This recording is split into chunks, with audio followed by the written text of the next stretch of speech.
Hello everyone, welcome to UPSC Warriors by Unacademy. My name is Monica and we are here today to discuss about General Studies Paper 2 that has happened yesterday. We have already discussed essay paper and GS1 paper. So if you haven't watched it yet, do watch it. It will be insightful for you. And today we are going to discuss GS2 paper. The plan for the analysis is pretty simple. First 10 questions I'll discuss, and for the next 10 questions, I'll request Nandini ma'am to discuss it with you. So let's begin with the paper. The paper was, the difficulty level was a bit up above moderate and less from very difficult. So it lies somewhere between that. Let's discuss questions one by one and I'll make you understand how you could have solved the paper, the approach to it, the keywords, and let's just begin. The first question is, examine the need for electoral reforms as suggested by various committees with particular reference to one nation, one election. So GS2 paper consists of polity, social justice, governance and international relations. So all of these questions we'll see. Then question number 1 is from polity and it's current affairs oriented because it mentions one nation, one election. It has been in news almost for the year. Recently also it came in news. So the question is pretty much from the current affairs. And we had general elections also. The electoral reforms was also included in it. The approach to solve the questions is pretty simple. We identify the keywords and we try to come up with an answer associated with all those three keywords. So in this question, the important keywords are the need for electoral reforms, and next keyword is committees, and after that the keyword is one nation, one election. So we need to understand that we need to come up with an answer which says that there are various issues with our election process and one nation, one election can solve those issues. This is pretty much the theme for it. We need to include committee also, which suggested that one nation, one election is the way forward. So there is one committee, Ramnath Kovind committee, which is given the responsibility to figure this out. Apart from it, multiple committees also exist. For example, Dinesh Goswami committee, Indrajit committee. So what you can do is you can create a timeline for these committees as a diagram to provide for value addition of your topic, for your answer enrichment thing. So that could have been done in this one. Election reforms which could be solved by one nation, electoral problems which could be solved by one nation, one election is we spend more on elections, the frequent use of model conduct, code of conduct, then less voter turnout, because if elections happen more frequently, voters don't opt for casting their vote. These are some reforms which need to be done. Then deployment of armed personals very frequently because of election process also is a expenditure on the part of governance. So these are some problems which could be solved by one nation, one election. Let's see the approach. We need to explain one nation, one election. What does it mean? Then the committee responsible for it. Then issues with India's election process, continuous election cycle. Recently also Jammu Kashmir, then Maharashtra, Jharkhand are gonna go for elections. So these are very frequent election cycles and it adds to the expenditure of state exchequer. Financial, it acts as a financial burden. Then policy paralysis happened because of frequent implementation of model code of conduct.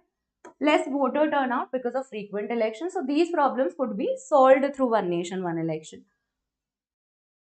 So this is how you must have attempted the question. I'll show you the timeline which I was talking about. This is the diagram you can use for value addition, where you have listed the year, then the committee. Here you can also mention what is the core recommendation of this committee as you proceed.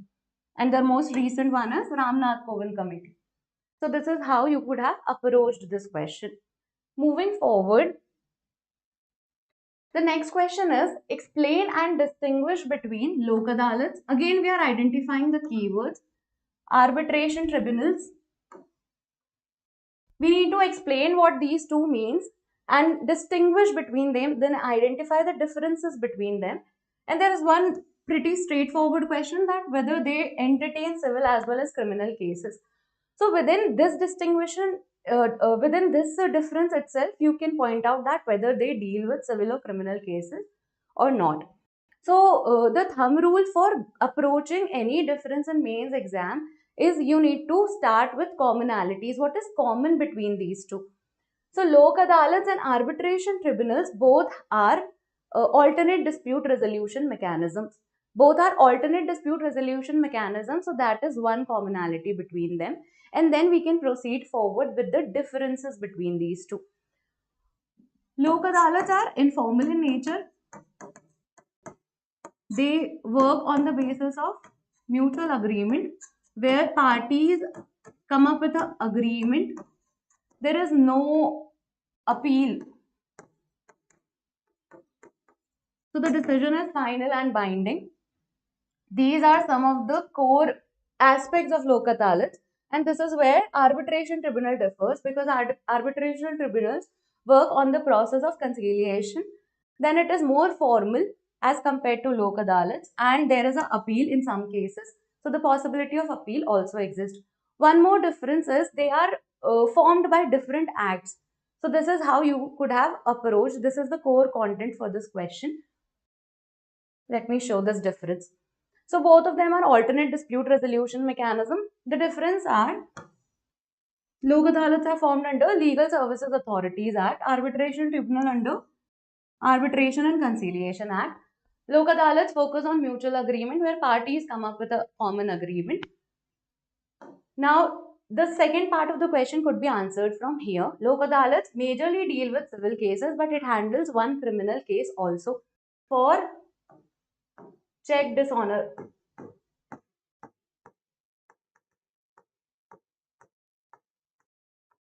Those cases can be handled by Lok Adalat, so it primarily deals with civil cases. No appeal or decisions are usually binding. For the case of alternate dispute resolution, for the case of arbitration tribunal, it is commercial and contractual disputes are handled under it. The award is binding, but in some cases it can go for appeal. And this is more formal, this is more informal. It is inexpensive, it has some fees associated with it. So that is what pretty much was the difference. Now let's move forward to our question number 3. The growth of cabinet system has practically resulted in the marginalization of parliamentary supremacy. Elucidate. Now we need to identify keywords again. These are the keywords. It is saying that cabinet system has become more prominent and it has sidelined parliament. This is what is mean. The similar concepts can be addressed by the concept of kitchen cabinet.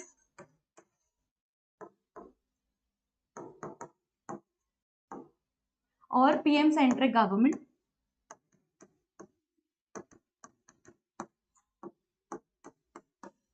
Our constitution says that executive should be responsible to legislature. But what happens is when in the legislature, if the majority party has significant number, then at times what happens is a lot of legislative process happen within cabinet only, and parliament is usually sidelined by various measures. For instance, the use of ordinances shows that parliament has been sidelined. Then the haste with which the bills are passed shows that parliament has been sidelined. The bills are not engaged in meaningful discussions, and the standing committees are often sidelined. So these are some measures, these are some prominent areas of governance which shows that parliament supremacy has been breached. So we have statistics available for it which shows that this has happened in case of India in the recent years. Don't mention the timeline, don't mention any leader, just say that in recent years this has been the trend. So start with executive is accountable to legislature, but in recent years we have shifted towards PM centric governance or kitchen cabinet. The how we know that this has happened? Through these things: frequent use of ordinance, Bills not referred to standing committees. I have a statistic for it. 16% of the bills were referred to standing committee only. Only 16%. Earlier it was 28% for the previous Lok Sabha. Then hasty passage of bills. The bills have been passed without meaningful discussions. Anti-defection law also promotes this kind of a thing because party issue whips that people have to follow this thing. So anti-defection law at times reduce the individuality of the party members and does compromise with the parliament supremacy and lack of strong opposition. India frequently saw this thing that we have a lack of strong opposition in the parliament. That is why these are the challenges because of which parliament supremacy has been compromised. So, this was the answer for it. Moving forward, let's discuss question number 4. The question number 4, again, we are identifying the keywords. The duty of the Comptroller and Auditor General is not merely to ensure legality of expenditure but also its propriety. Now we need to make the evaluator understand that we know the difference between legality and propriety, and it is with reference to CAG, Comptroller and Auditor General. So if you know the where the duties of the CAG is mentioned, well and good. If you don't, start with legality and propriety and how they differ. So CAG do the audit process. It works on the front of accountability and transparency. CIG has been given the duty to ensure that the expenditures are well within the frame of law or as per rules and regulations. So that is what legality aspect deals with it. But CAG also needs to identify that the expenditure which has been taken are just and appropriate.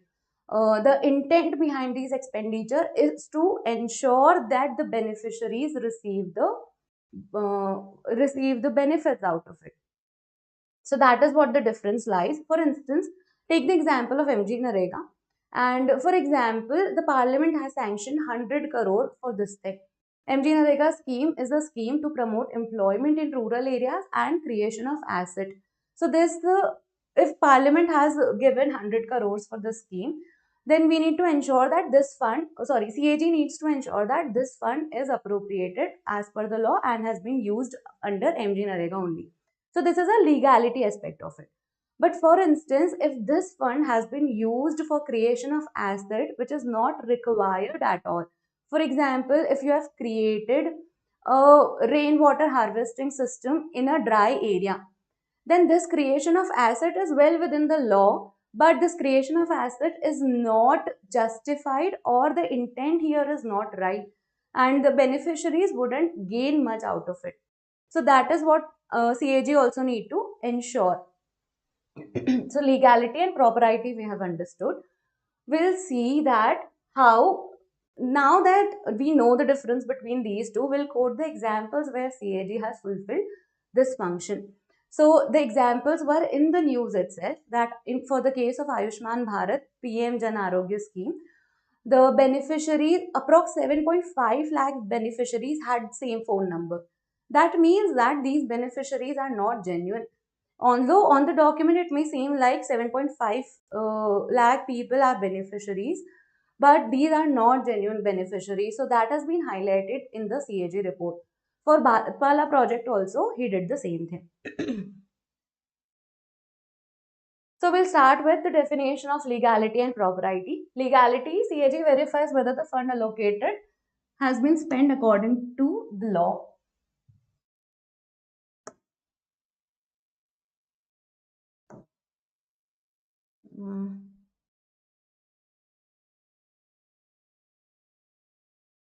Don't know.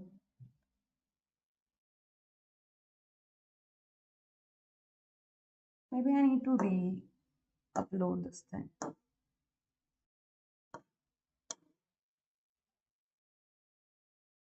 Just wait for a while because there is some issue with the alignment of the PPT. Fine, it's here now.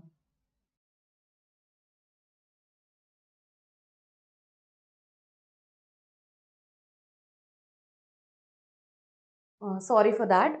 Example is Ayushman Bharat. It's happening again. What is?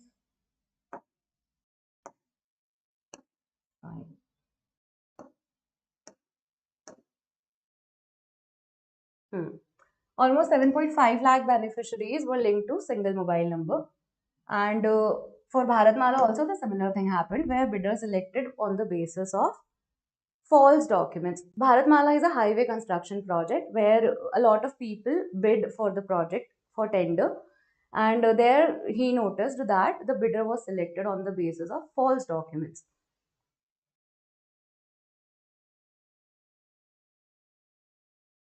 Now, next question is question number 5. Analyze the role of local bodies in providing good governance at local level and bring out pros and cons merging the rural local bodies and urban local bodies. The question is on local bodies and their roles in providing good governance. It's a most discussed question, I would say, that the local bodies are municipalities and urban local bodies. We need to discuss how they benefit the governance system in general. So they offer democratic decentralization, financial decentralization. They promote public participation. They promote women participation because they have the clause of reservation. So these are general topics which we needed to discuss. So first half of the question is pretty much straightforward.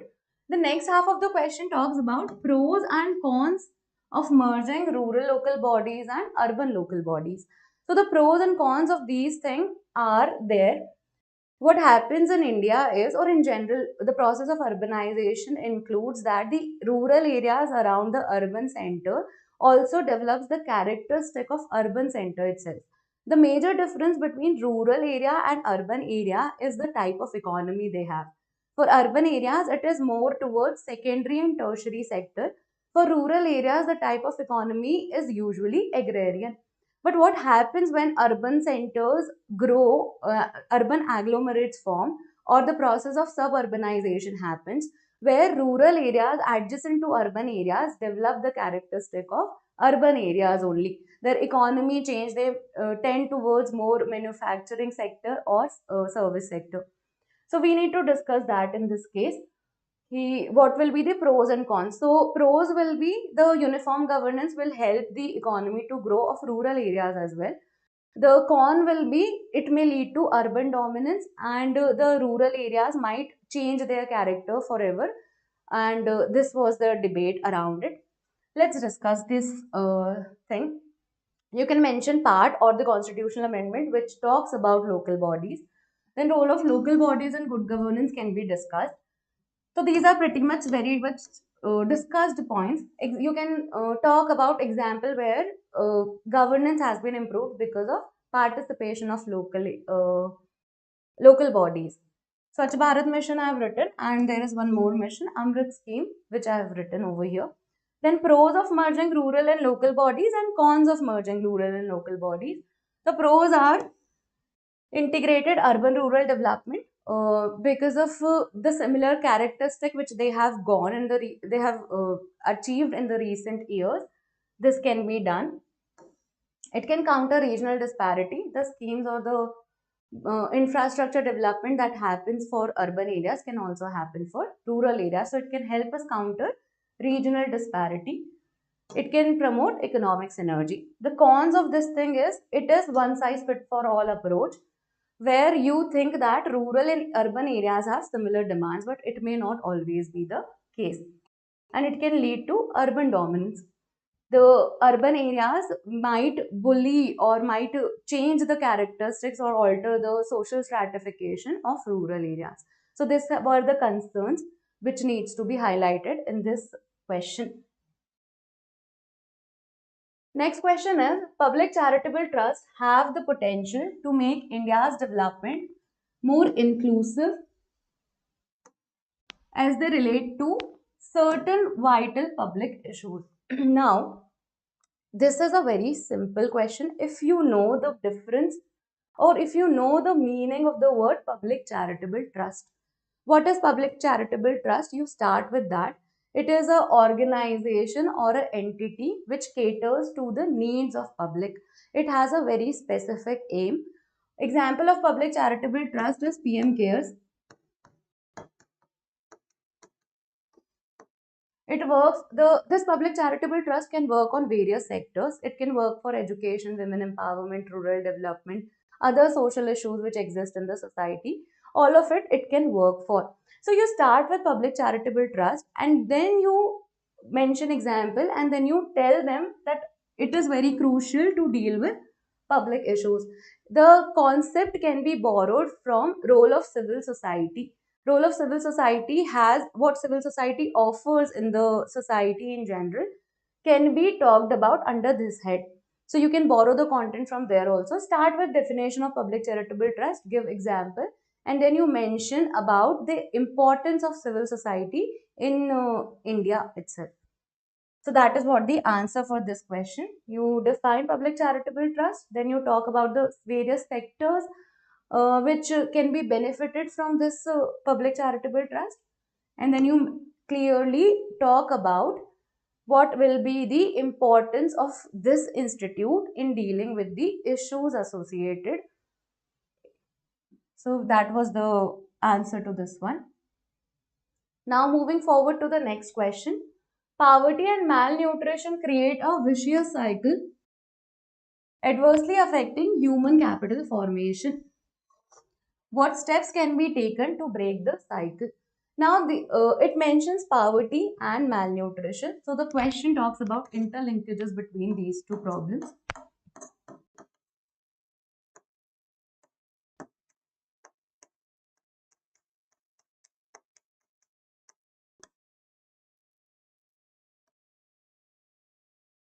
And it talks about a vicious circle. Vicious circle is something which keeps on going. Here, poverty feeds malnutrition. Malnutrition promotes poverty. This we need to mention.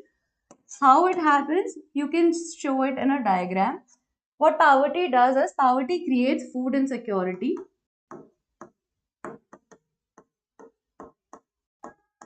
It creates the issue of affordability.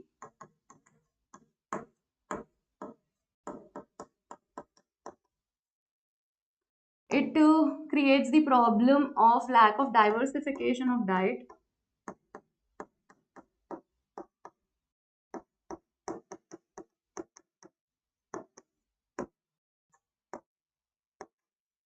All of this fuels malnutrition. This malnutrition is not confined to children. It includes lactating women, adolescent women, all of the women in general. So malnutrition, this happens. Now, how malnutrition feeds poverty? Malnutrition make you low productive.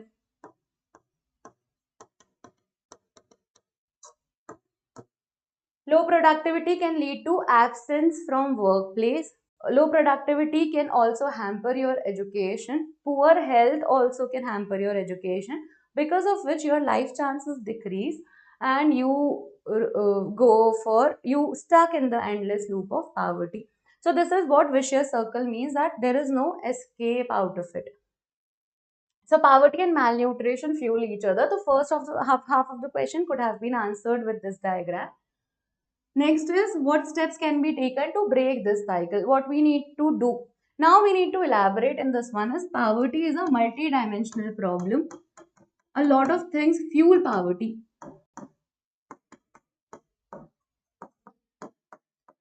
So if we counter poverty, we can naturally come up with, like, if poverty doesn't exist, then malnutrition status could have been improved in India. We can start this answer by a shocking fact, saying that 1/3 of the malnourished children are Indians. So we can start with that to have a shock value in our answer. Then we draw some vicious circle, showing that how it becomes an endless loop and how we can escape it. So we talk about the schemes which counter poverty, or which deals with poverty and malnutrition. And our approach towards this is a multi-dimensional approach, where we try to defeat poverty through educational reforms, through job creation, through skill development, through improvement of health infrastructure. So there we loop in the concept of human capital formation, because human capital caters to three areas: education, health, and skill development. So this is what we needed to discuss in this answer. You start with statistics, then you talk about vicious circle, then you talk about human capital formation. Then multidimensional approach to poverty includes education, health, skill development, women empowerment, infrastructure development. Cold storage facilities can also be used to counter food insecurity. So this is what I've added here. Economic growth can create jobs which could lead to defeating of poverty. Then listing the measures which have been taken by the government: Poshan Abhiyan, midday meal scheme, SHG, food fortification. This is up to you. Whatever you want to add here, you can, because schemes are endless on this front. We have a lot of schemes, so whatever you want to add, you can. Okay, let's move forward.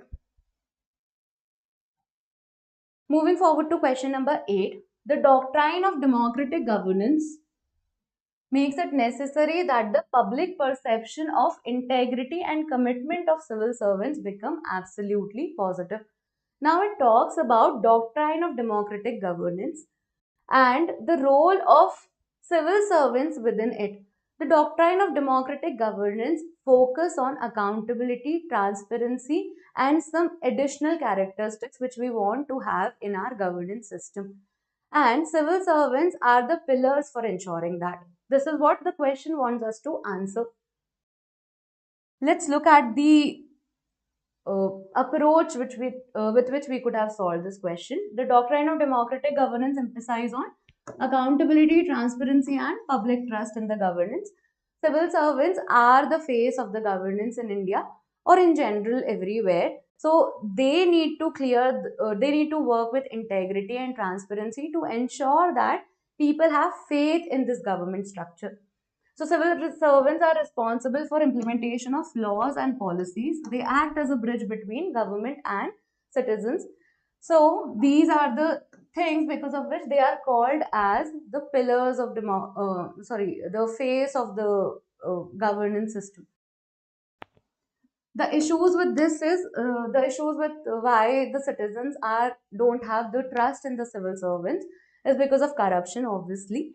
Then the inefficiency of the system doesn't work in favor of people, and the lack of will on the part of bureaucrats. So this is what the issues are for this thing. So that was the answer. Now we are moving forward towards the question of international relations. Question number 9 is: the West is fostering India as an alternative to reduce dependence on China's supply chain and as a strategic ally to counter China's political and economic dominance. Explain this statement with examples. So Western countries, what they are doing is they want India to emerge as an alternative to China's dominance. China dominates in political and economic sphere. China has very strong supply chain. So after COVID, we saw that we need supply chain diversification. Geopolitical tensions also could be responsible for thinking of China plus one strategy. China plus one strategy means that we are looking some alternative to China, and especially Western countries are doing that because China has some geopolitical tensions with everyone, I guess. So this is what India can offer. We can start with how much manufacturing contribution China does. So China is a major actor in global value chains. It has 20% of the global manufacturing trade. It's a significant number. Then we talk about the need of supply chain diversification because of geopolitical uncertainties. We don't know that how regimes changes and how the situation can unfold itself. After COVID, also we thought of diversification because over reliance on one country could hamper our situation as well. Macroeconomic regime change and disruptions. These disruptions happen during COVID time, so you can mention that. So what countries are doing is countries are going for economic decoupling, where we are looking to, like, we have leaned our inventories. The companies are withdrawing their FDIs, and gradually they are looking for alternatives. And the broader concept under which all of this comes is economic decoupling. So economic decoupling is happening in case of China, and it is evident from what? Reduction in FDI in China. Other than that, various textile and electronic industries are seen to be withdrawing from the market itself. So companies like Dell, Apple, they have leaned their inventory in China. So this is what economic decoupling means. Now we'll see that how India is emerging as an alternative to this thing. So there are various initiatives which happened because of which we can see that India is emerging as a prominent alternative for West. Quad Initiative, Supply Chain Resilience Initiative, Mineral Security Partnership, and India West Asia Europe Corridor. All of these initiatives could have been quoted as India emerging as a significant alternative. This was the answer to this one. It was a pretty much more analytical question, but a lot of people must have thought of it because this has been a constant trend. Discussing question number 10 now. Critically analyze India's evolving diplomatic, economic, and strategic relations with the Central Asian republics, highlighting their increasing significance in the regional and global geopolitics. Question number 10 talks about Central Asia Republic. Central Asian Republic, which means countries like Kazakhstan, Turkmenistan, Tajikistan, all of these countries comes under Central Asian countries. So we need to highlight that why India is more inclined in establishing relations with these countries. A lot of things happened on this front also. So this was an expected question.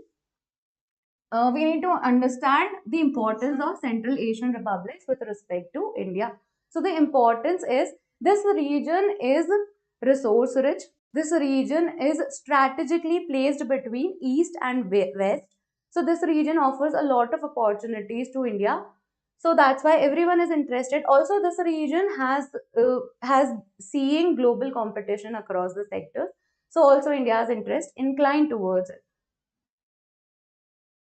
So it acts as a global bridge between East and West. It is fourth largest natural gas reserve and it has resource richness. A lot of resources are there. A lot of blockchain operations also goes from Kazakhstan. So this could have been added. Now we'll talk about the initiatives where India cooperate with the Central Asian economies.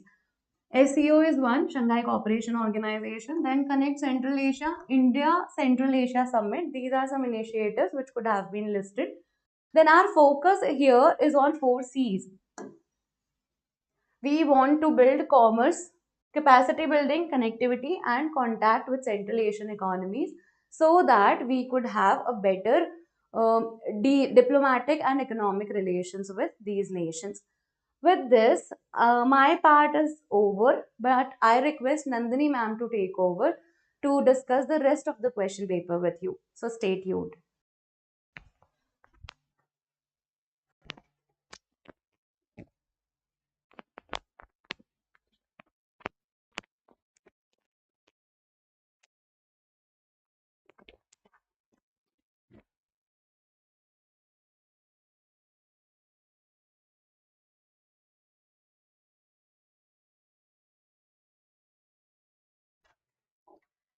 Thank you, Monica ma'am, for doing the analysis for the first 10 questions.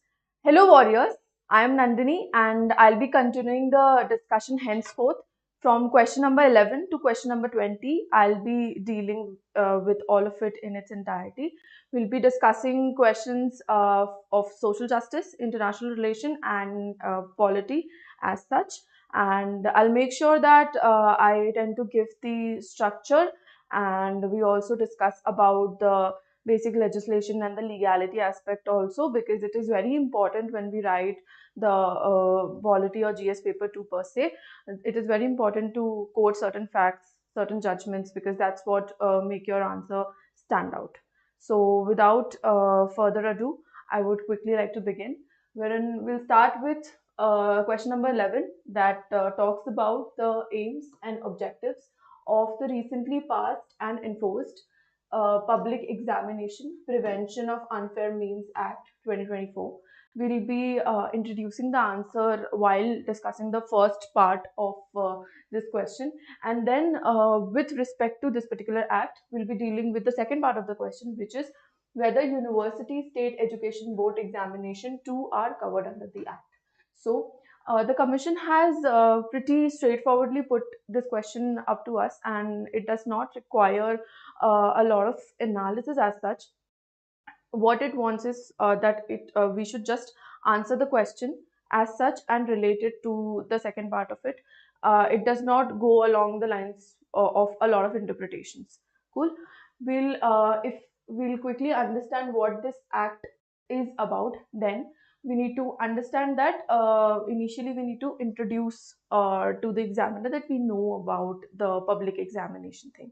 So what are public examination? Public examination as such are the examination that are held by the authorities that fall under the ambit of the government. So all the exams organized by the government, the center government, are basically the exams which are public in nature. If I give some examples, then it is our exams by National Testing Agency, exams by our RRBs, Railway Recruitment Boards, IBPS, then there is UPSC, of course. So the exams that majorly fall under the ambit of the central government are the public examinations. Now, why this particular question is in light, and why this particular question has been asked, is in the light of recent issues of unfair means that have been noted over the time. So, if we consider the most recent example that we need to quote while supporting this particular question is the recent paper leak that happened in the very aspect of what? In the very aspect of NEET and net examination. So this is something that we need to explicitly deal with while we write this particular answer, because we need to tell the people that okay, this is something that happened, and the examiner must know that okay, we are quoting the right example. Also, this is not the first time that something like this has happened. Cases like Vyapam in Madhya Pradesh, then at state levels, there were seen that there were many discrepancies in terms of organization and conductance of examination. That is when this particular act comes into play, which talks about which explicitly talks about the unfair means and practices.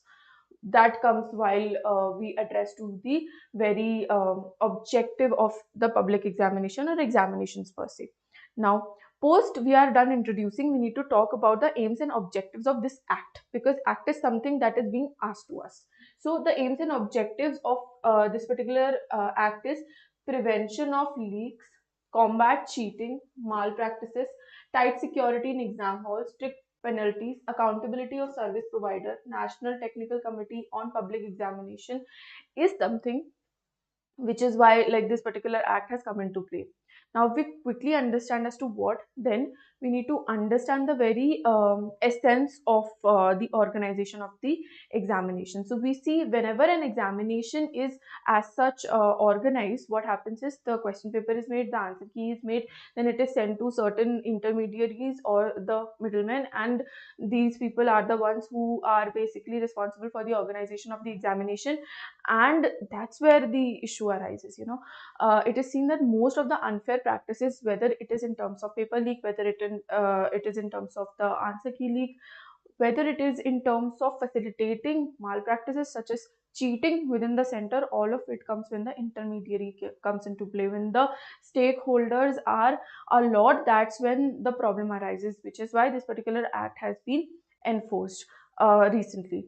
So in order to prevent all of it, this particular act has been enforced. Now, since the act name is in itself the Public Examination Prevention of Unfair Means Act, this particular statement only gives us the idea to address to our second part of the question, which is whether university or state education board examination are covered in the ambit of this. So no, the answer in particular is no. The examination that basically comes under the center government, they are the ones which are covered under this act, other than which there are no examinations that come under this, be it your state PCS, be it your university examination, be it your other examination that happens for the purpose of recruitment in the state body. None of it is covered under the ambit of this, and that's why this becomes a problem. Because if we again go back a little time, then we see that Uttar Pradesh has certain laws, rules, and regulation in terms of regulating the conductance of this public sector examination at a state level. So that is a way forward, that whatever we are doing for the center, whatever we are doing at a union level, that particular thing also requires all of us to even address the issues that are at a grassroots level. Because we need to understand that changes might happen only when we start from the scratch, only when we start from the root problem that exists. So we need to address to all of those as well, and that's when we can curb the changes. As such, we can bring out the changes and we can make a difference in terms of our examination conductance and organization. So that's pretty much about it.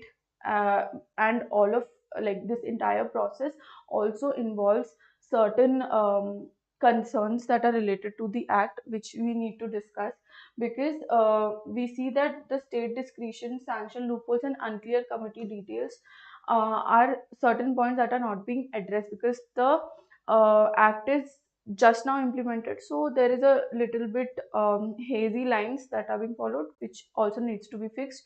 And then we will wind up our answer by suggesting the way forward, and that's where the answer will be completed in its entirety. If we move on, then we see there is question number 12, which is about right to privacy. If you will see that right to privacy has also been in news in terms of when we talk about climate change. The Supreme Court, using its creativity, very sharply and smartly suggested that even if we are endangered for our lives, and that is being caused due to something as big as climate change, then also it comes under the ambit of our right to life, Article 21 basically. And that's why this particular article has again gained momentum and is being asked in the question, that right to privacy is intrinsic to life and personal liberty, as in it entirely depends upon life and personal liberty and is inherently protected under Article 21. And we all know that it's a fundamental right and hence it is protected there. We need to explain this in reference to the law relating DNA testing of a child in the womb to establish its paternity. So the very crux of this question is that we need to understand how right to privacy is related to the DNA testing. Now, DNA testing, how it is done, why it is done, it is a technological advancement basically, which is done to test the paternity, which is done to test who's the father of the child. And according to our rules and regulation, according to our laws, it is being said that if there are evidences that otherwise prove or otherwise indicate that the paternity, howsoever it is claimed, is as such, then we should not go for DNA testing, because it tends to infringe the right to privacy. Now, when we discuss this particular question, how we need to approach this, we need to approach this particular question by introducing to right to privacy. Then we need to mention about the Puttaswamy case, because it is the major legislation that has happened in this very ambit. We need to cover Article 21. We need to mention about it. We need to also expand on the scope of right to privacy as to what all it addresses, wherein we can also address the right to life aspect that I recently said. We can also mention about the right of person to stay quiet at all times and all that, which involves the consent aspect and everything. And that's how we can go about introducing to the answer. You all need to understand that it's a 250-word question. It's a 15 marker.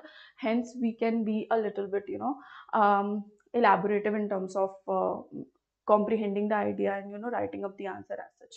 Then we need to interconnect this right to privacy with two key terms, which are, one is dignity and the other one is autonomy. We need to understand that when we talk about the right to privacy, what majorly happens is, it is majorly upon the individual's consent, it is majorly upon the individual's dignity, as to what to keep private and what to like disclose. And then it majorly talks about dignity and autonomy, and that's how it is being even expanded as such.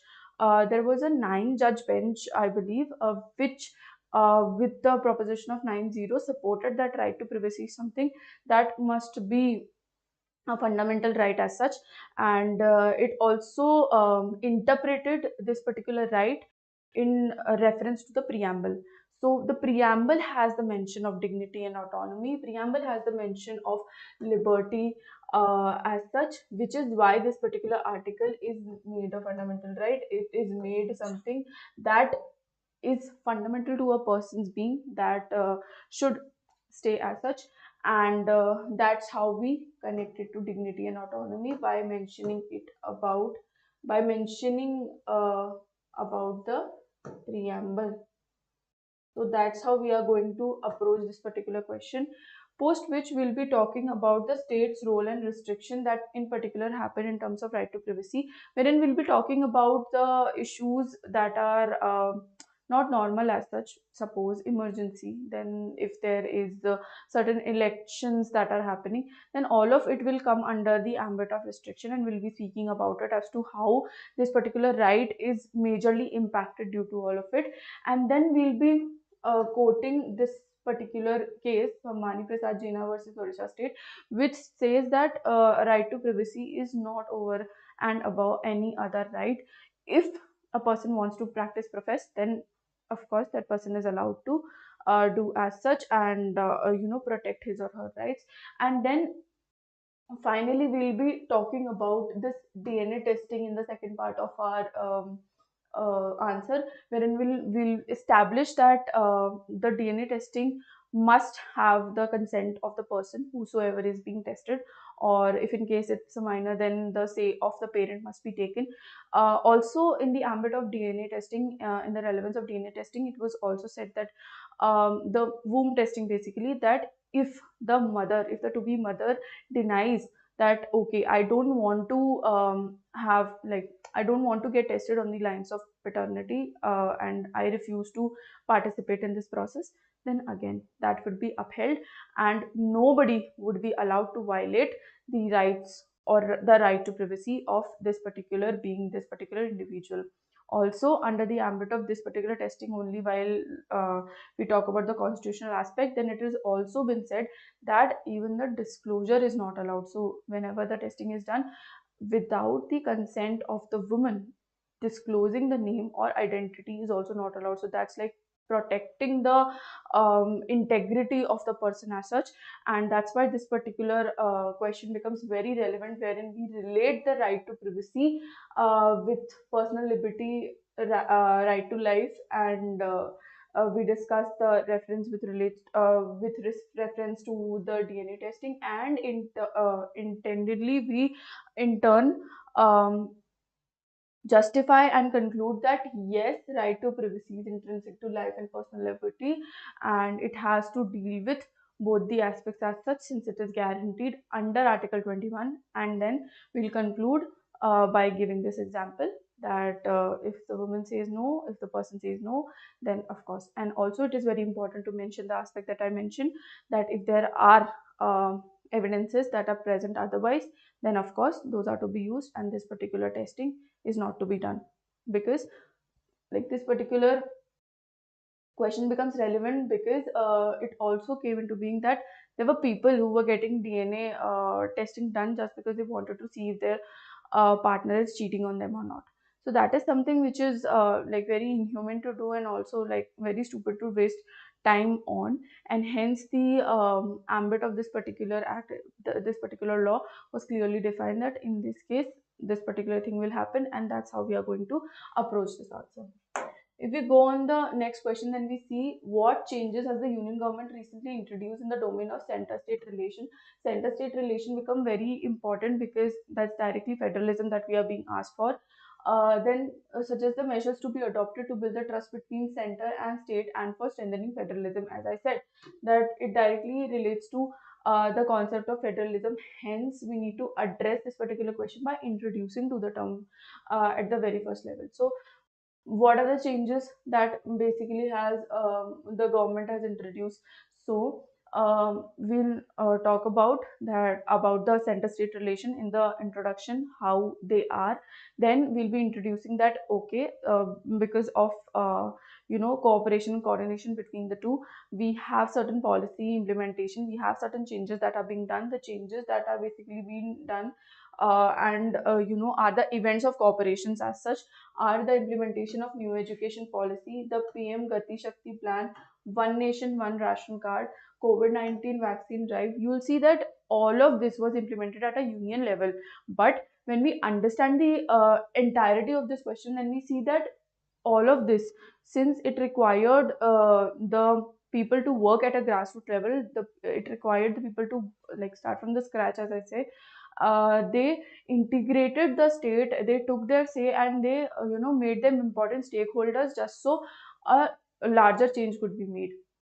And that's what the events that are being talked of, you can in 1 2 lines introduce to all of this, and talk about this, because we see that the stakeholders that the government has identified as such as state, then they pertain to majorly have an impact on the individuals of that particular region, that particular state, and that's why it is being talked of. So if I'll briefly tell you about all of it, then new education policy basically pertains to the changes that are happening in the education sector, and majorly the state governments and everything. We can consider this particular example in terms of even the Tamil Nadu tussle that is happening between the center and the state, wherein the funds are withheld as such. Then we can talk about PM Gati Shakti plan, which is about strengthening the road network. Then it is about One Nation, One Ration Card, which talks about that the migrants, as in the people who are moving from place to place, they have one ration card and they can, avail the services that basically are given to them under the Food Security Act, and they can, get the grains from the public distribution fair price shops and all of it. Wherein why this becomes a topic of concern is, like, post discussing all of it, we'll also discuss the issues related to it, wherein it is being said that when the government is, is something that, denies upon all of this, all of these particular act, all of these particular policies, that okay, like whatever you're doing, that's fine, but we are not wanting to collaborate with you, we do not want to cooperate with you. That's when the problem arises. And even in this case, the West Bengal CM said that no, we don't want to do it, because there is a lot of tension around the borders, and when we talk about West Bengal in particular. So, like, fair enough, but then again, it requires the center state relations to be very strengthened, and a middle way could be sought out as such. But that's what we are going to talk about herein. And then COVID-19 vaccine drives, we have seen that how the implementation was done, and if the states were not involved, then what could have happened. Then since we like post talking about this, we will talk about issues, then we'll talk about how to strengthen federalism, as in how to address all of these issues, just so the center state relations are in a way better. So the measures that can be taken are: revitalize the interstate council. The meetings that are held, they can be, the agendas can be given by the state government also, because we see that in if I give an example quickly, then if we when we see that GST council meetings are held, then it is, very evident that the agenda is decided by the center government, and that's not how things should have worked. The stakeholder, if they are at all identified, they must be given certain powers also, and that's what it is being talked about. Post which we can, strengthen our fiscal federalism, we can decentralize the policy formulation, as in we consider it about the state, that's what is decentralization. Then we work on the reforms, we talk about the actual role of governor, because at certain places governors are given absolute powers, wherein at other places the powers are not as such. So we need to also generalize on that aspect, just so the state could function a lot better, because we need to understand that governor is someone who is the intermediary between the state and the center. Hence, defining the roles of the governor becomes very, very, very, very important. Then we need to also encourage cooperative mechanism and respect the state autonomy, as in case of Bengal, as in case of Northeast. If they ask for something, if a certain state asks for something, we need to address to it, we need to understand that it is in the best purview of that particular state, and like it will yield the best result, and hence the state autonomy must at all times be respected. And if not, like if there are stringent measures that you feel that must be taken, like when I talk with a perspective of the center government, then they must always be talked about, and they must be like given a sense of autonomy in themselves, that okay, whatever you're doing, that's fine, but also hear out us, let us talk and come down on middle grounds, because that's how the center state relations will be strengthened. Moving on to the next question, we have explain the reasons the growth of public interest litigation in India. So we need to talk about why public interest litigation, that is the PIL, is gaining so much of popularity in India. And then in the second part of the question, we need to relate it with it, as a result of which has the Indian Supreme Court emerged as the world's most powerful judiciary. And what we need to do, we need to comment on this aspect. So when we see that what the commission asks us to do, the commission majorly asks us to not be very, very extreme with our thoughts. And that's when, like, in the middle of it, we have a question. So what is our responsibility in this? That we balance out the statement, right?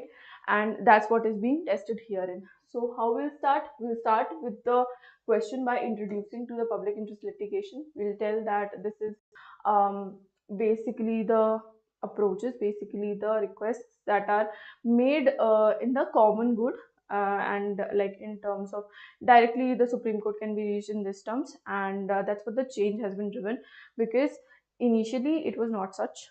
The people could only reach out to the Supreme Court only when their fundamental rights are violated.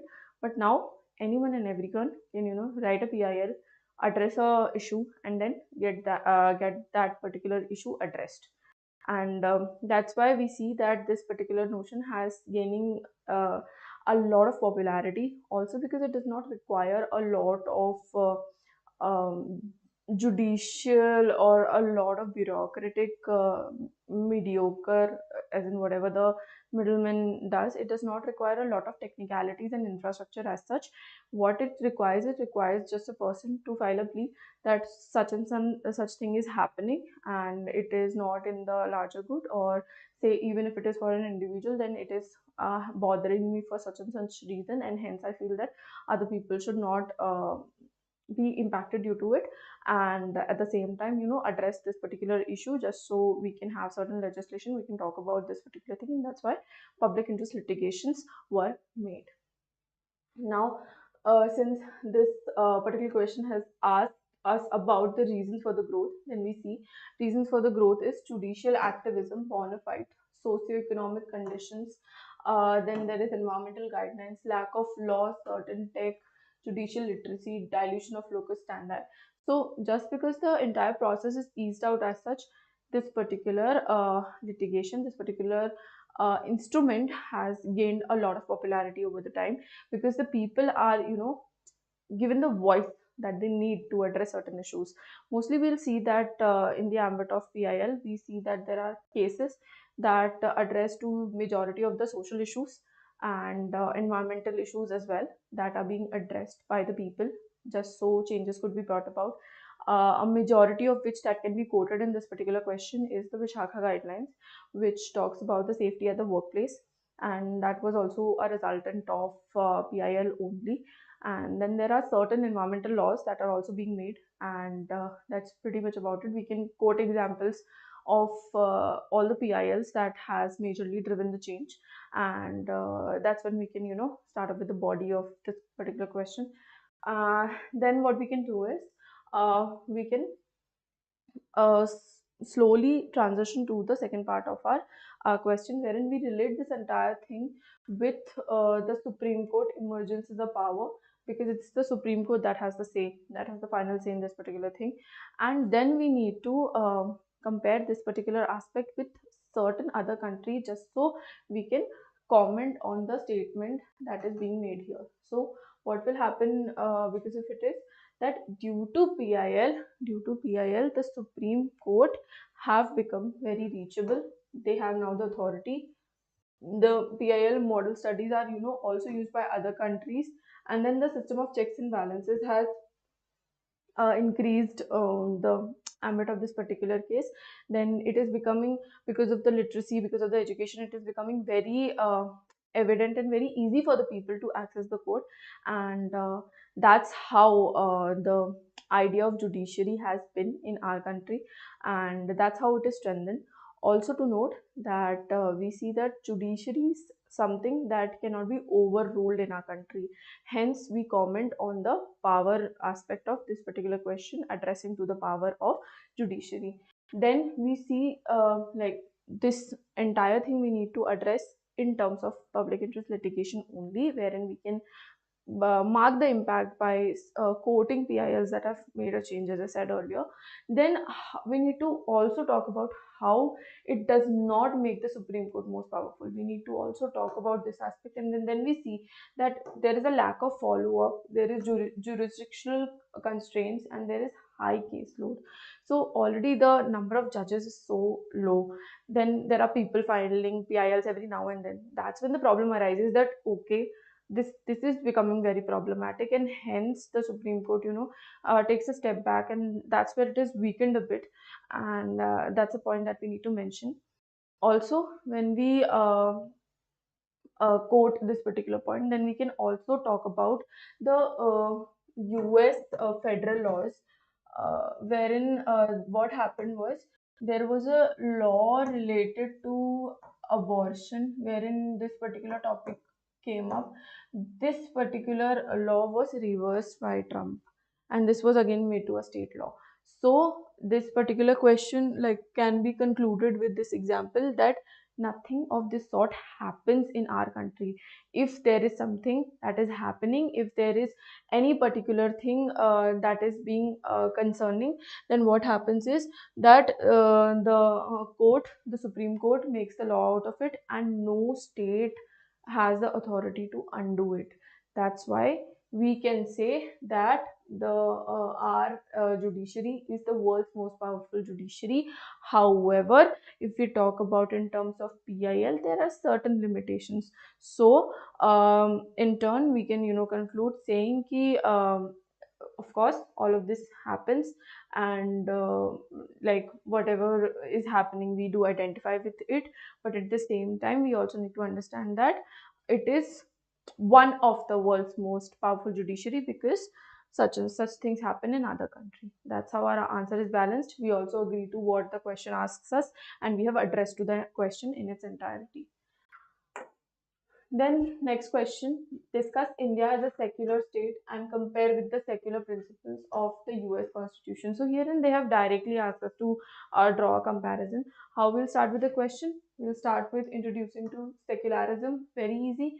Then we'll talk about how secularism in India is practiced and how it is practiced in US. So basically, although secularism is practiced in both the countries, but what happens is that in India there is a certain say, there is certain intervention of the state in terms of the religion as such, although there is no official religion, but in terms of strengthening certain religion, in terms of promoting the minorities, the government can intervene, the state can intervene.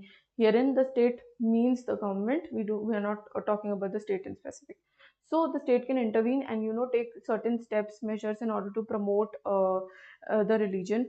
In terms of distress, in times of distress, what can also happen is that the government of India, at times it is also seen that they take direct control over the temples, the mosques, the churches, the functioning of all of it, just so the things should not go haywire, and they are controlled at the time that they are implemented or they are being talked of. And we have seen examples every now and then as to how India addresses to problems related to religion. But in case of United States, this does not happen. They are like, whatever you want to practice, profess, preach, do it in within the four walls of your house. Do not like expect us to perpetuately talk about your religion or allow your expression. If it is hurting the sentiments of any other person, then you are liable for a punishment. That's what the secularism in US all about. That's how we are going to compare it on different lines of, say, liberty, intervention of the government, the definition, the practice, the promotion, and that's how the answer would be complete. So post the introduction, post talking about India and US, we can quickly draw a table, and in that table we can talk about the differences majorly. Post which we need to also conclude this particular question. So after giving the entire facts, after giving the entire things that are like relating to the idea of secularism, we are also going to quote certain judgments which are Kesavananda Bharti case, which states that secularism is a basic part of constitution, and the SR Bommai case, which talks about the equal treatment for all religion. And that's how we will conclude our answer, that that's how we identify with the very fact that secularism of India is different as that of secularism in the United States. At a what level? At a principle level. Then we have question number 16. Question number 16 talks about the Citizens Charter, which has been a landmark initiative in ensuring citizen-centric administration. It is basically related to what? It is basically related to the service providing in service sector. Then it says that, but it is yet to reach its full potential, which means that again there are certain issues with it, and then we need to identify the factors that are majorly causing these issues of its promise, and we need to also suggest the measures to overcome these problems. So while we write the answer, we need to break down the entire question, because it happens that sometimes we read the question in a flow and then we forget to address the first part, second part, or certain part of the question. That is something that should not be done. We need to always start from the first part of the question and then slowly transition our story as such, while we move from first part to second part to third part and then conclude it. So that's what we are going to do herein. We will be talking about the citizen charter. As to this particular policy document is made to facilitate the service aspect of the individual. It is there for the citizens. The factors that hinder this particular realization are basically: there is an implementation gap, there is insufficient awareness, participation, limited legal enforceability, inadequate training, absence of accountability. So basically all the bureaucratic issues are being stated herein, and it also talks about how at an individual level we must also be aware, and if there are things happening, then we need to also claim it. So that's why the entire issues are being caused, that even like this charter is in place, yet we are not able to avail it. And it basically pertains to the lack of awareness, sensitization. Then the people are not talking about it, the implementation is not being done.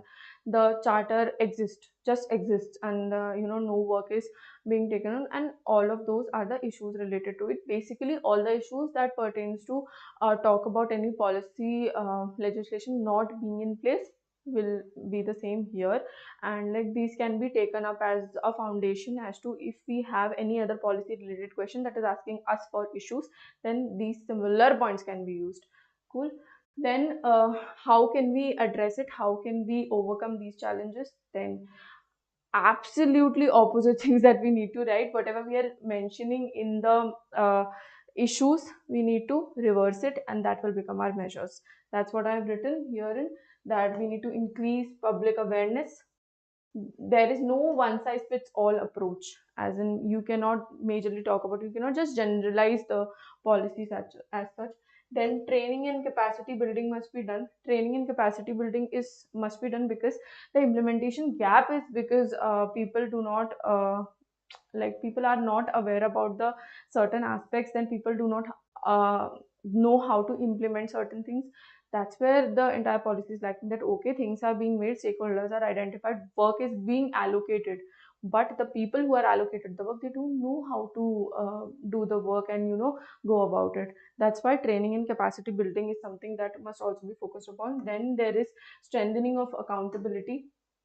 The checks and balances must be made stringent, they must be made stricter, just so the things can be as such addressed, and the charter functions in place. Also, it is very important that the charter is updated every now and then with respect to the needs of the individual, and the of course whatever the charter is catering to. Then there must be grievance redressal, because whosoever is facing issues in terms of the charter at any place as such should also be redressed. They must also be resolved at the same time, because that's the efficient functioning of the government policy. Then we can also standardize the charter. Then there are certain charters that can be standardized across the country that can pertain to certain services again.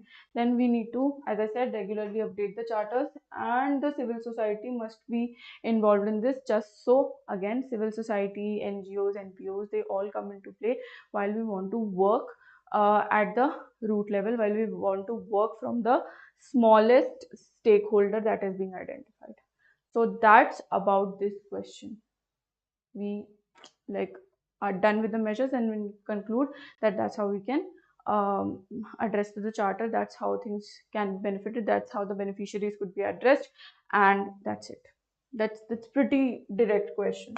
Then we have question number 17, wherein we talk about the public healthcare system. That is the talk of the town these days. While we have the uh, most popular public funded healthcare scheme, which is the Ayushman Bharat cards. So that's what being talked about in here, that in a crucial domain like public healthcare system, the Indian state should play a vital role to contain the adverse impact of marketization of the system. Herein we need to identify the keyword, that herein the keyword is marketization.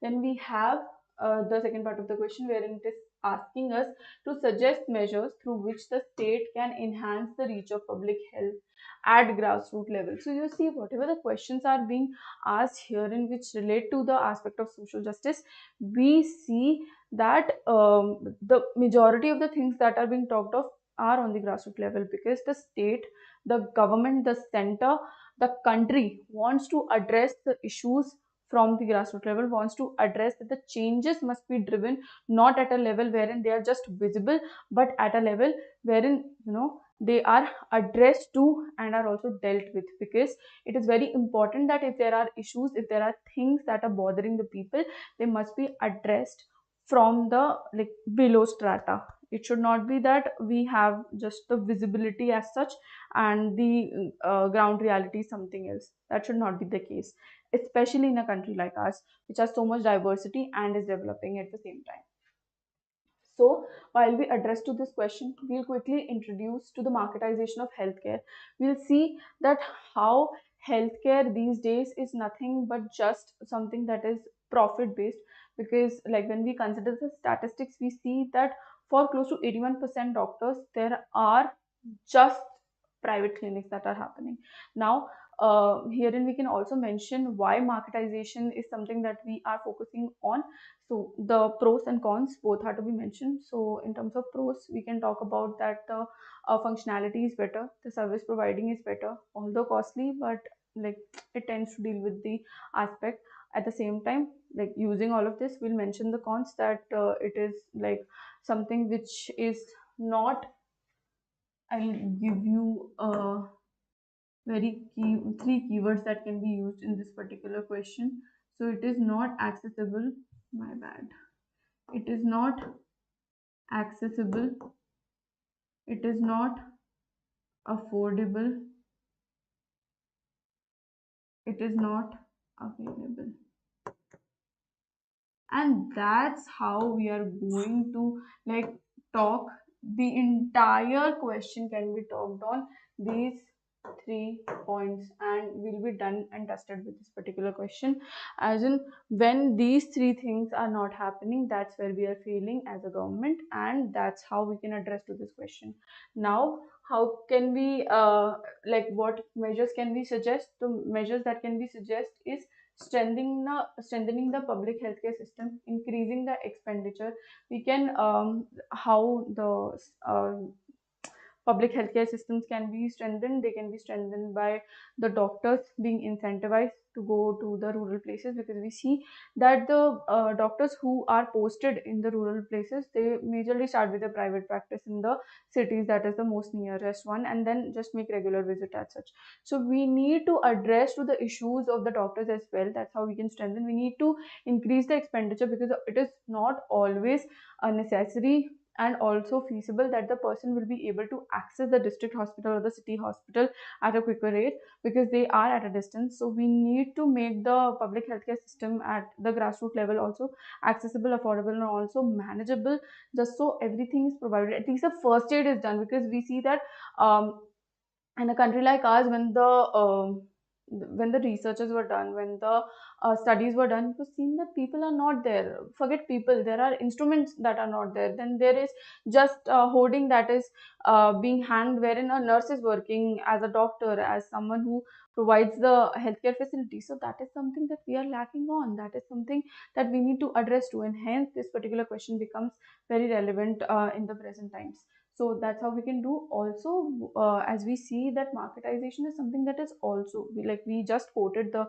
pros of it. So what we can do is we can have a public private partnership. The PPP model is something that can be introduced in this particular issue, just to resolve this, because the public system would be cheaper, they would be accessible, affordable, and available, and the private entity would ensure the service providing thing. So that's how we can address to this particular issue. How we'll conclude it? We'll conclude it by saying that we aim to achieve universal health care, and we can quote the learning from best practices from the globe, that we have Germany that focuses upon the dental hygiene, the eyes, of the ophthalmology, and as such we can quote certain examples from the global level, that people are incentivizing the public healthcare system. People are majorly focusing upon the public healthcare system, and the private partnership or the private interplay is very minimal. And that's how we can conclude this, that okay, this is a model that we as a country should also follow. So that's about this. Question number 18, if we talk about, this is also an aspect of social justice. So it talks about e-governance. uh, then there is a statement which says that e-governance is not just about the routine application of digital tech in service, but it is as much as about the multifarious interactions for ensuring transparency and accountability. In this context, we need to evaluate the role of interactive service model of e-governance. So this is something that we'll have in our conclusion, like in the body. While we'll start with the introduction to e-governance, what is e-governance, then we need to address to the routine application of digital technology in service, as to address the very thing that okay, e-governance is not something that majorly has to do with just making things digital, just making things online. It is about it is about accessibility, it is about accountability, it is about transparency, that the government strives, that the government wants to work on, and hence e-governance becomes a very important topic of discussion. So that's how we are going to start with this topic. Then we'll talk about the role of interactive service model in e-governance. We'll talk about how this model essentially facilitates the governance of a country, the state, local bodies in turn. So we'll talk about that this particular model ensures transparency. This particular model ensures accountability. It tends to redress grievances very quickly, because the people are not required to visit a place and all of that. Then we have participatory governance, as in we tend to move to a hybrid kind of model. Then we have enhanced efficiency and real-time monitoring. So those are the advantages, those are the in fact services that are given to us by the interactive model. That's what we are going to write about, the roles of it. Then why these are important, we are going to again address to all of it while we talk about the importance of this. And that's where we are going to conclude the answer, that hence e-governance is something that must be implemented, not just with the idea of making things digitalized and accessible, but with the idea of the rules that we mentioned, but with the idea of good governance, but with the idea of better governance practices. With this, we come to the second last question of the question paper, which is related to international relations. Uh, in particular to talk about terrorism. So the question says terrorism has become a significant threat to global peace and security. Then evaluate the effectiveness of United Nations Security Council to counter terrorism committee. This is the CTC committee. This is a UNSC's committee and its associated bodies in addressing and mitigating threat at the international level. So how we are going to approach this question? We are going to approach this question by telling the examiner that okay, we know about terrorism, global terrorism, certain facts, certain organization we are going to quote. Then we are going to talk about the impacts of it. We are going to talk about how the United Nations Security Council has made certain stringent regulation that basically address to the problem of global terrorism and how it intends to counter terrorism, and then we'll basically conclude with the mitigation challenges, because even if the laws are put in place, there are certain problems related to this particular topic, this particular committee. So as I said, we'll start with the introduction with define terrorism. Then we'll say that the UNSC has certain counter-terrorism committee that majorly addresses to the problem of terror financing. It basically has a schedule that pertains to talk about that the countries should not promote the stay of terrorists. The country should not terror finance, as in it should not give away money in the name of buying weapons to these terrorist organization. Then it also talks about that whosoever is doing away with the peace of the country must be dealt separately. Then there are state laws which are different from country to country.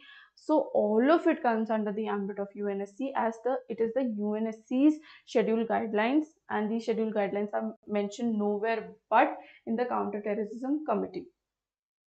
So why this particular resolution is mentioned, why this particular resolution is preferred or is being followed as such, is for the very fact that, as I said, that it intends to deny terror funding. It prevents terrorists from safe haven, as in the state should not protect the terrorist. This particular schedule also addresses to that issue, because it was seen that in certain countries there were safety havens provided to the individuals, provided to the terrorists, and they were safeguarded by the country itself, due to which the United Nations Security Council or even the government as such were not able to make certain decisions as such. Then the creation of domestic laws and participating in conventions, because participating in conventions would deal basically with the very fact that okay, this country aligns itself with the idea of countering terrorism at a state and at a global level. So that's what we need to do. Then we need to talk about the effectiveness of the schedule. We need to talk about that okay, all of this, even after they are applied, then we need to open our thought boxes and we need to think that is whatever being said by UNSC, is it being applied as such? Because there are countries, we see Ukraine, Russia, Israel, all of they are in a state of war, all of they are using tactics that might hurt the other country. So where are they playing? So on those lines, we need to talk about the effectiveness, that the countries are basically not complying with the schedule, and that's what the problem is in this particular case. Now, as I said, that the effectiveness is an issue. That's where we'll talk about the challenges, as to we see the rise in communal tensions. We see that that there are certain countries who are in a state of war. We see that there are certain internal tussle going on within countries and even like amongst them. So that those are going to be our challenges that we will be speaking about in this particular question. And then those challenges, how they can be dealt with, we'll be talking about in the mitigation strategy, and that's where we'll conclude this particular answer, and the answer would be done for the day. Last question, guys.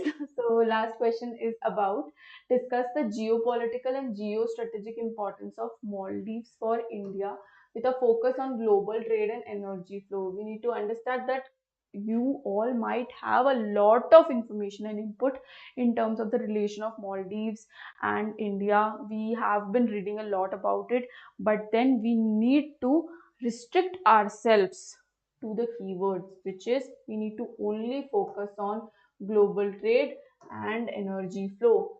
Further, also discuss how this relationship, as the relationship on the grounds of global trade and energy flow, how this relationship affects India's maritime security and regional stability amidst the international competition, as we see that there is a subsequent rise in the anti-Indian rulers there.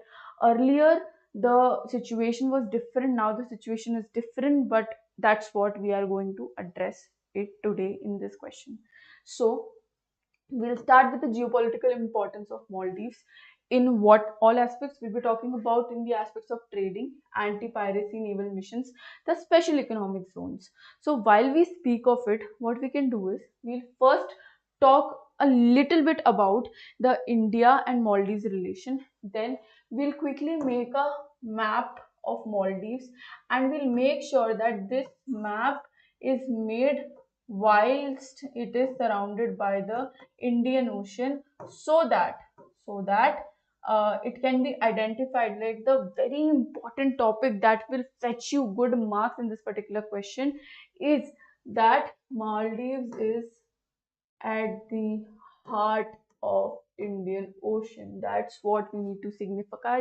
Just when you draw the map, half of the story is done, half of the game is done. That okay, the examiner gets the idea that yes, this person has some weightage in the answer.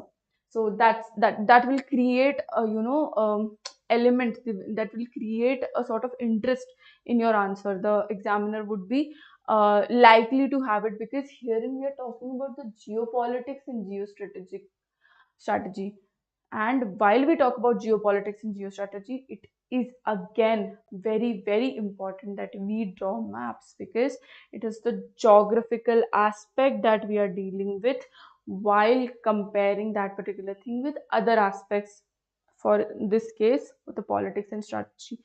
So that's why it becomes very important that we make use of the map. So post it, like after introduction map, we'll talk about the geopolitical importance of Maldives for us in terms of trading, anti-piracy, naval mission, special economic zones, because we need to see that we provide a lot of things to Maldives and vice versa. And hence this becomes very important, because again it is at the heart of the Indian Ocean.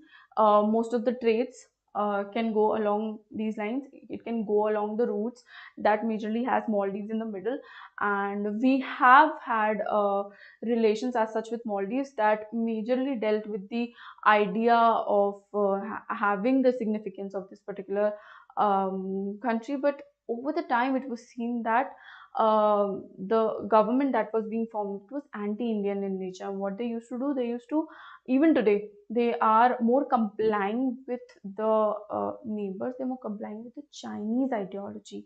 And that's when the issue arises, that's when the problem arises, that this particular nation is, going against us. Now, even after all of it, even after we see that the dynamics are changing every now and then, we see that post it, like even after all of it, we as a country see that okay, even after so much of tussle is going on, yet Maldives is very much dependent on us while we talk about trade, while we talk about energy flow. And that's why we are holding this strategic importance as a country, that we need to cash on, that we need to work on. And that's what we are going to talk about in the body of this particular answer. Then we have India Maldives impact on farmers, maritime and regional security, which we'll quickly mention with the relation to the previous relations that we have, the international relations that are being quoted, which are on the good grounds as such, and to the time when there were no tensions, and that's what we are going to mention it here. And then we'll conclude our answer by suggesting the ways to rejuvenate. We'll say that the soft power is something that must be dealt with. We'll be talking about the bilateral relations as such, and we'll mitigate this entire thing via our defense exercises, we can have certain MOUs, we can have pact signed, we can have a lot of things, and all of those must come under the heading of suggestions to rejuvenate relations, suggestions to restore relations. And that's when we are going to complete this particular answer, and we are going to fetch marks, and we will clear the examination. So I hope that with the discussion of this entire paper, I and Monica were able to provide you a comprehensive analysis to the GS paper 2. If in case you have any other feedback, if you have any other doubts, you can feel free to reach out to us. You can write in the comment section. If in case you want to further reach out to us at a personal level, sure, drop in a comment. We'll like get the team sorted the entire thing for you, and we'll make sure that we bring out such initiatives that would help you in the entire process of your journey, in the entire process of your preparation, from zero to hero. And we are going to make sure that we do cover everything bit by bit, cover to cover, and from basic to advanced level, just so the things can be addressed to and the examination is something that we clear. So the aim of UPSC Warriors Unacademy is just that we cater to our English medium aspirants, and we make the best use out of this free platform, and give you the entire crux of this examination, and make the process very, very, very, very simple for all of you. With this, I hope that this session was liked by you, and if this was the case, please do not hesitate to like, share, comment, and subscribe to our channel. Also press the bell icon, because as Monica said, that we are bringing up a lot of things, a lot of initiatives that would simplify this process for you, that would simplify preparation for you, and hence we all want that you all make the best out of this particular platform. We are also going to discuss GS paper 3 and 4 today, as and when we get, and we'll make sure that those analyses are also fruitful to all of you. So with this, this is me, Nandini, signing off. Please stay tuned for the further analysis and the syllabus completion of your UPSC CSE examination. Thank you so much, guys, for joining in.